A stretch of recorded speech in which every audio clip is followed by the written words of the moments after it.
नमस्ते विद्यार्थियों। हमने स्वर्णिम भारत में प्रारंभ से जो 1200 ईस्वी तक है उसमें अभी हमारे जो कहिए तो मौर्य काल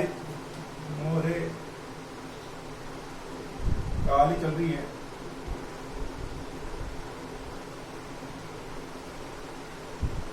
मौर्य काल जिसमें हम अशोक के बारे में पढ़ रहे थे। देखिए हमने देखा अशोक का जो है अशोक सम्राट है वो अपने पिता बिंदुसार की इच्छा के विरुद्ध मगध का साम्राज्य में बैठा और हम देखते हैं कि भाई उसने शासन को संभालने के लिए साम दाम दंड भेद सभी नीतियों को अनुसरण किया और अपना साम्राज्य बढ़ाया। अब हम आगे बढ़ते हैं। अशोक सम्राट जो अपने राज्याभिषेक के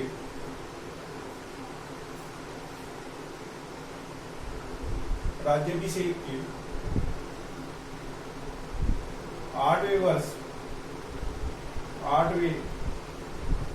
वर्ष के बाद उड़ीसा प्रांत में स्थित कलिंग पर आक्रमण करता है।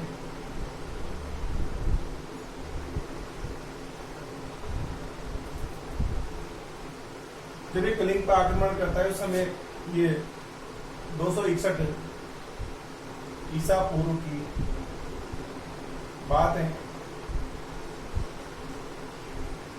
हम देखते हैं हाथी गुफा अभिलेख के अनुसार हाथी गुफा अभिलेख के अनुसार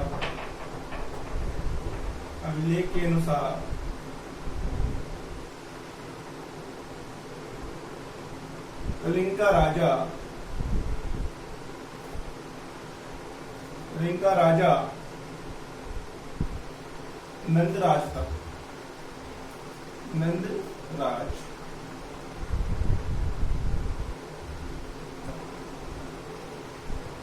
देखिए बच्चों जो कलिंग है वो उड़ीसा प्रांत में स्थित है। मैं आपको बता दूं क्योंकि कोई भी चीज अपन अगर मैप से सीखते हैं तो जल्दी सीखेंगे।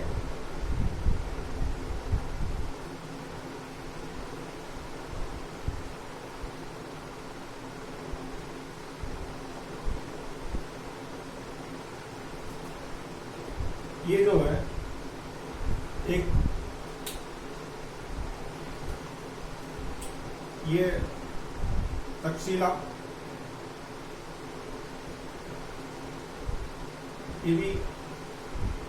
ये उज्जैन, मगध, इसकी राजधानी पाटलिपुत्र थी।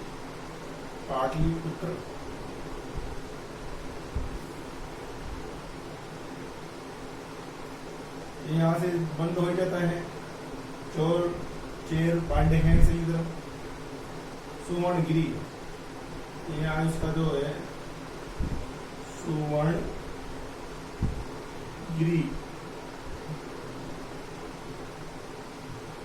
ये उज्जैन था।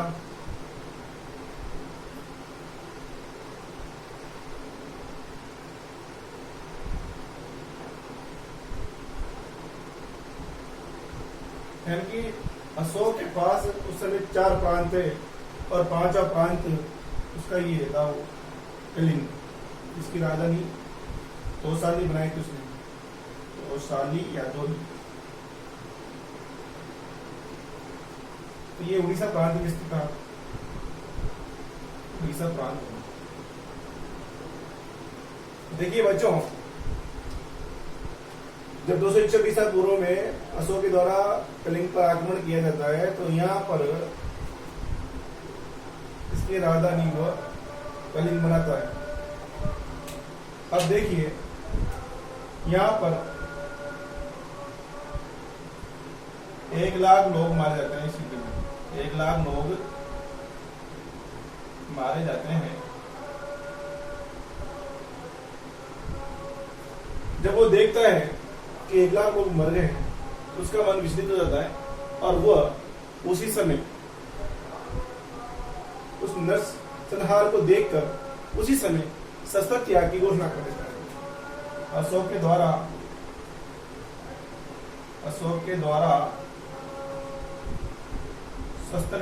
शस्त्र त्याग की घोषणा कर दी जाती है।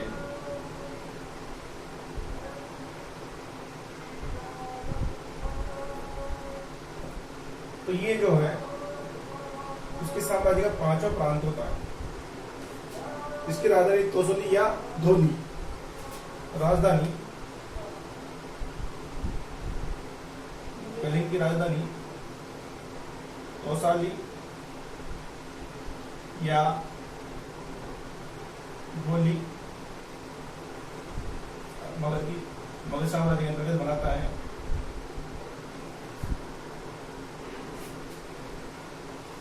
पहला प्रांत होता है तक्षशिला, उज्जैन, सोनगिरी, पाटलिपुत्र और तोसली कलिंग। ये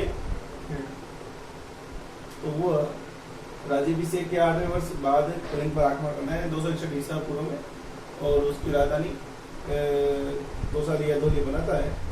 एक ही बात है। आगे बढ़ते हैं।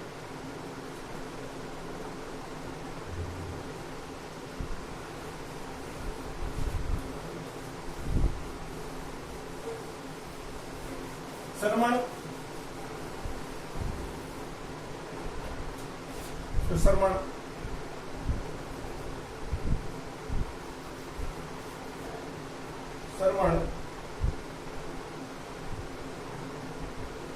निग्रोध व उपगुप्त के प्रभाव में आकर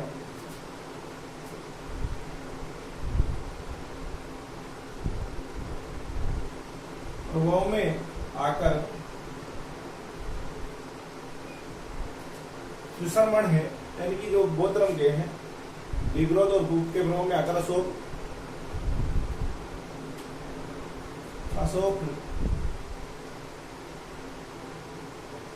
बौद्ध धर्म में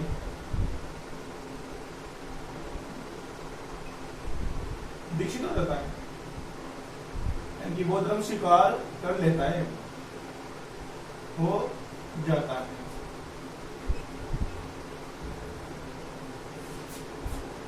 निग्रोध और उपगुप्त के प्रभाव में आकर वह बौद्ध धर्म स्वीकार कर लेता है, और जो उसका भेरी घोष की जगह और अशोक तो भेरी घोष की जगह भेरी घोष के स्थान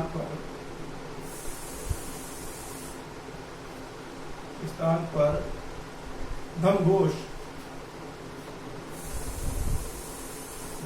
को अपना लेता है।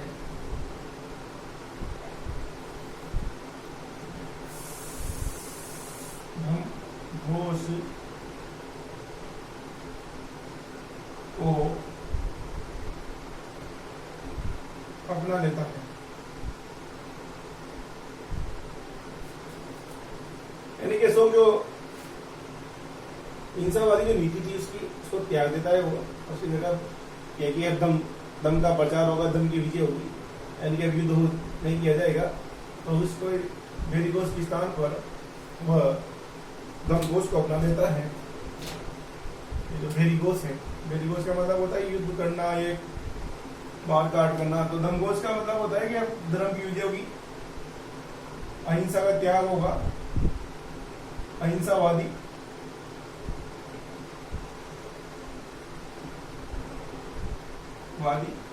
यहाँ पर वो हिंसावादी था, अब यहाँ अहिंसावादी हो जाता है। ये अपना लेता है किसके प्रभाव में?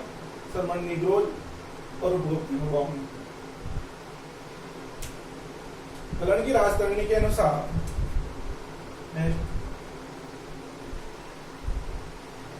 कलन की रंगमणि गिणी के अनुसार अशोक पहले शिव का उपासक था। किसका उपासक था? शिव का। और किसने कहा? शिव का उपासक था, यानी कि शिव शंकर भगवान को मानता था। तो ये जो है कश्मीर का लेखक है कर्ण, इसने राजतरंगी की रचना की है। इसके अनुसार अशोक पहले शिव का उपासक था और बाद में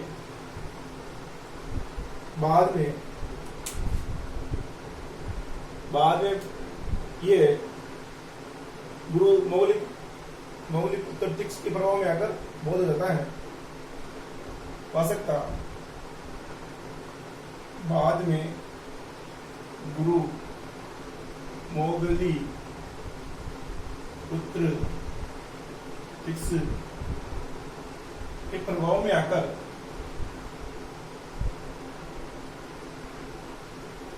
बौद्ध रहता है, बौद्ध धर्म को मानने लगता है, धर्म स्वीकार कर लेता है।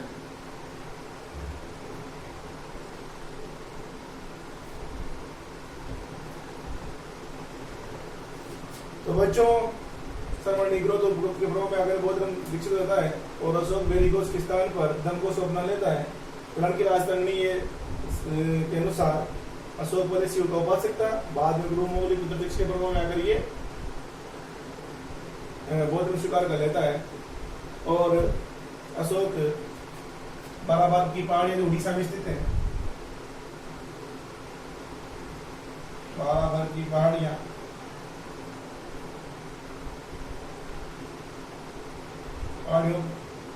पहाड़ियों पर आजीवक संप्रदाय के लोगों को आजीवक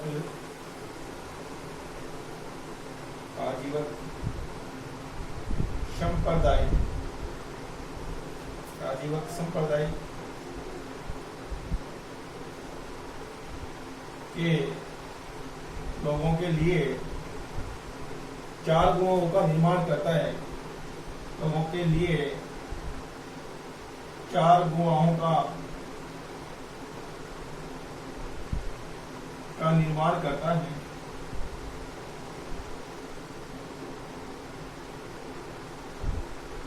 और ये कर्ण चोपड़ा तो कर्ण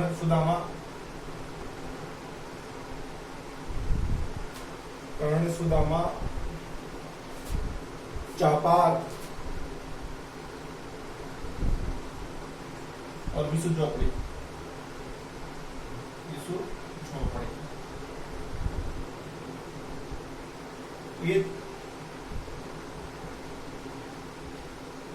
ये जो बाराबार पहाड़ियों पर उड़ीसा में स्थित आजीव संप्रदाय के जो लोग हैं उनको 4 गुफाओं का निर्माण करता है।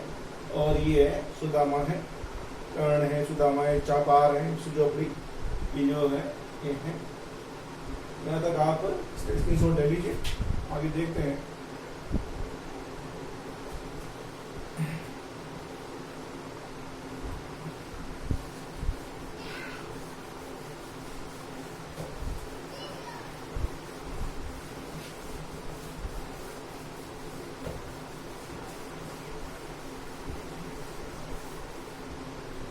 सम्राट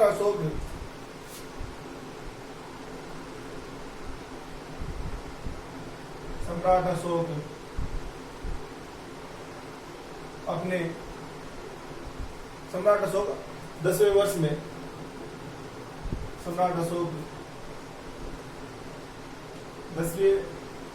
वर्ष में बोध गया की यात्रा करते हैं। बोध गया की यात्रा करते हैं, क्योंकि बोध गया से संबंध है, माता बुद्ध का संबंध है। बोध गया उन्होंने पिकोनोस के नीचे तपस्या की थी, वहां की यात्रा करते हैं। 20वें वर्ष में ये 20वें वर्ष में वर्ष में वो लुम्बिनी की यात्रा करते हैं। लुम्बिनी कपिलवस्तु, जहाँ पर लुम्बिनी तो वर्तमान में कपिलवस्तु भी बोलते हैं, कपिलवस्तु, जहाँ पर भगवान माता बुद्ध का जन्म हुआ था, की यात्रा करते हैं।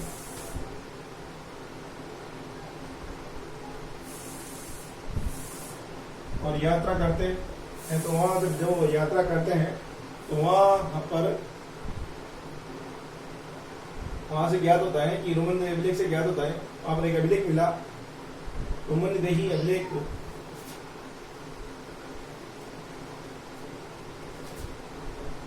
रोमन देही अभिलेख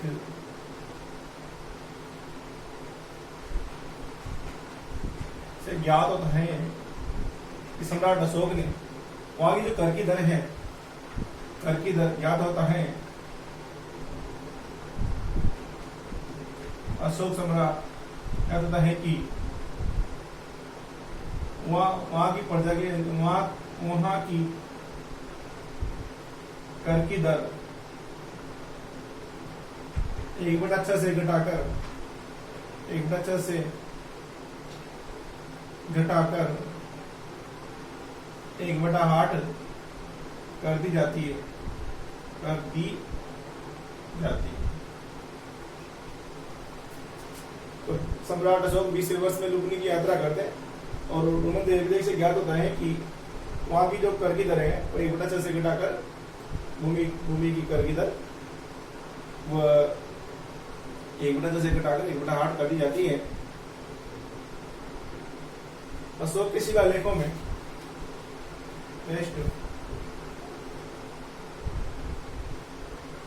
अशोक के तो शिलालेख है, शिलालेख में इसकी सीमावर्ती जो राज्य हैं उनका उल्लेख होता है। अशोक के शिलालेखों में 4 सीमावर्ती राज्यों का उल्लेख होता है। और आपसे पूछ सकता है कि कौन से 4 सीमावर्ती राज्य हैं, तो एक है चेर, चोल, केरल, चेर है, चोल है, केरल के हैं, और पांडे, केरल और पांडे ये सीमावर्ती राज्य हैं। इनके उल्लेख मिलता है। अशोक स्वयं को बुद्ध शाक्य बोलता है। अशोक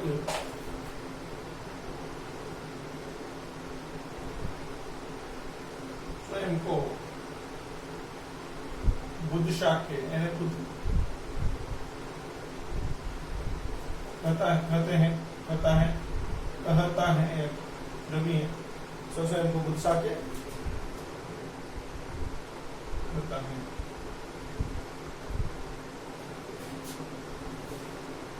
तो ये सम्राट अशोक के बारे में। अशोक को क्या बोलते हैं, तो बुद्ध शाक्य बोलता है। सम्राट अशोक ने 10 वर्ष में बोध गया की यात्रा करते हैं, 20 वर्ष लुम्बिनी कपिलवस्तु की यात्रा करते हैं। तो वहाँ जब लुम्बिनी कपिलवस्तु की यात्रा करते हैं तो रोमन अभिलेख से ज्ञात होता है कि वहाँ की जो भूमि की दर है, भूमि कर की दर है, वो 1/6 से घटाकर 1/8 कर दी जाती है। और अशोक की शिलालेख में 4 सीमावर्ती राज्यों का स्वतंत्र है राज्य, चेर, चोल, केरल, पांडे, इनका उल्लेख मिलता है। अशोक स्वयं को बुद्ध शाक्य कहता है। यहाँ तक आप नोट कर लीजिए, स्क्रीनशॉट ले लीजिए। आगे देखते हैं।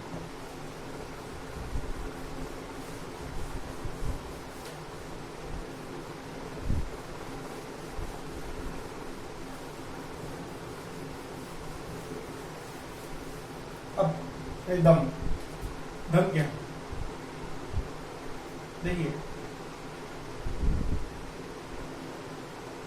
देखिए बच्चों, अशोक ने जो हिंसावादी नीति थी वेरी घोष, उसकी जगह उसने दम घोष को अपना लेता है।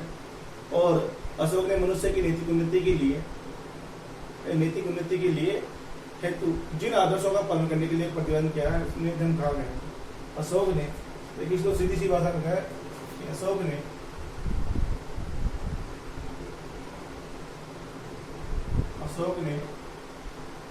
मनुष्य की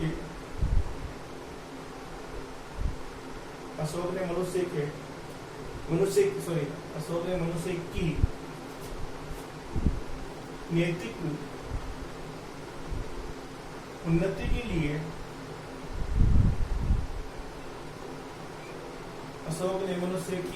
उन्नति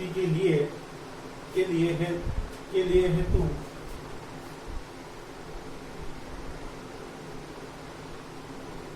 हेतु जिन आदर्शों का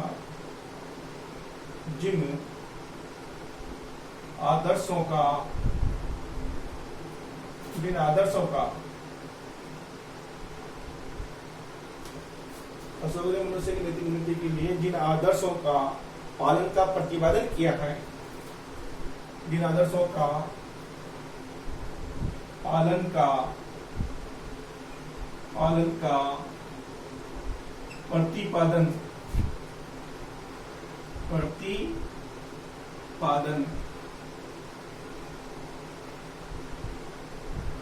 प्रतिपादन किया है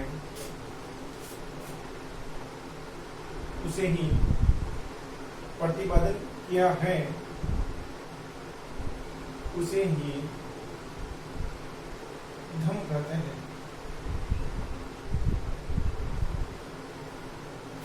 तो अशोक ने मनुष्य की नैतिक उन्नति के लिए हेतु जिन आदर्शों का पालन का प्रतिपादन किया है उन्हें धम्म कहा जाता है।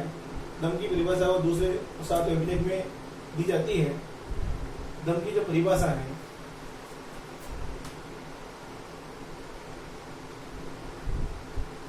धम्म की परिभाषा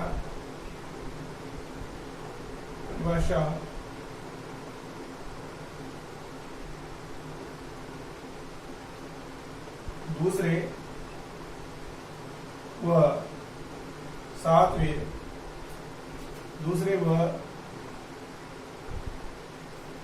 7वें अभिलेख में दी गई है।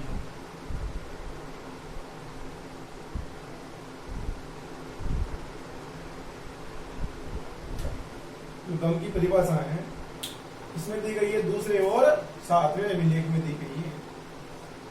नोट कर लेना इसको। हो सकता है कि धम्म की परिभाषा कौन से अभिलेख में दी गई है, तो दूसरे और 7वें अभिलेख में दी गई। तो उसके अनुसार